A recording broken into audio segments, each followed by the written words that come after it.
एक लालची बहू। एक बार की बात है, एक शहर में एक परिवार रहता था जिसमें एक लड़का और उसके माँ बाप थे। वह बहुत अमीर तो नहीं थे, लेकिन उनमें प्यार बहुत था। कुछ दिनों के बाद उस लड़के की शादी हो गई। उसकी शादी सलोनी नाम की लड़की से हुई। वह बहुत लालची थी।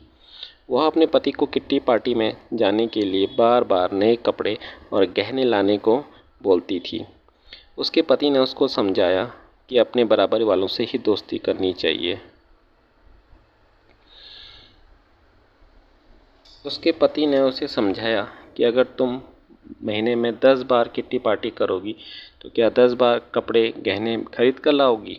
लेकिन वह अपने पति से ही झगड़ा करना शुरू कर देती थी और बोलती थी कि अगर मैं नए कपड़े गहने पहनकर नहीं जाऊंगी तो मेरी दोस्त लोग क्या सोचेंगे। ज़्यादा कमाने की तो सोचते नहीं, बल्कि मुझे ही रोकते रहते हो। इसके बाद वो अपनी सास के पास गई और बोली, माँ जी आप मुझे अपने गहने दे दीजिए, मुझे किट्टी पार्टी में पहन कर जाना है। उसकी सास हैरान होकर बोली, हमारे समय में बहू अपनी सास को गहने रखने के लिए देती थी, लेकिन तू मुझसे ही गहने मांग रही है। उसकी इन हरकतों से सारा परिवार दुखी था। एक दिन सलोनी की सहेली शिल्पा घर आई। उसने सलोनी की सास से सलोनी के बारे में पूछा। उन्हें बताया कि सलोनी पार्टी में गई है। शिल्पा ने सलोनी की सास से पूछा, आप इतनी दुखी क्यों दिख रही है।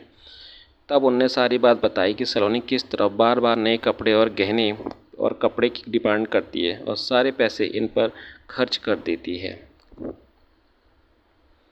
वो शिल्पा से पूछती है कि ज़्यादा ज़रूरी क्या है, रोटी या ये दिखावा। शिल्पा ने कहा कि ज़रूरी तो रोटी ही है, लेकिन सलोनी को यह बात समझानी होगी। सलोनी की सास ने पूछा कि वह कैसे। इसके बाद शिल्पा ने कहा, देखते जाइए। शिल्पा ने अपने जितने भी गहने और कपड़े थे सब लाकर सलोनी के घर रख दिए और उनका सारा राशन और फर्नीचर लेकर अपने घर चली गई। जब सलोनी घर आई तो अपने अलमारी में नए गहने और कपड़े देखकर वह बहुत खुश हुई। इसके बाद वह अपनी सास से बोली, यह किसके हैं। तो उसकी सास बोली, यह सब तेरे हैं, तुझको अब जितना बदल बदल कर पहनना है पहन ले। सलोनी उनमें से नए कपड़े और गहने पहनकर घर में घूमने लगी। कुछ देर के बाद वह जब रसोई में गई तो उसने देखा कि घर का सारा राशन गायब था। राशन के डिब्बों में गहने थे। वह अपनी सास से बोली, यह क्या है, घर का सारा राशन और फर्नीचर कहाँ गया। तब सास बोली, वह सब बेचकर ही तेरे लिए नए गहने और कपड़े लेकर आए हैं, अब तू इनको ही बदल बदल कर पहन। सलोनी बोली, लेकिन गहनों से पेट थोड़ी भरेगा, खाना तो खाना ही पड़ेगा। तभी सलोनी की सहेली शिल्पा भी आ गई। उसने कहा, जब पहले तुम्हारी सास ने तुमको समझाया तब तुम नहीं मानी, इसलिए हमने ये सब किया। तुमको लगता है कि तुम्हारा पति पर्याप्त नहीं कमाता है तो तुम खुद नौकरी क्यों नहीं करती।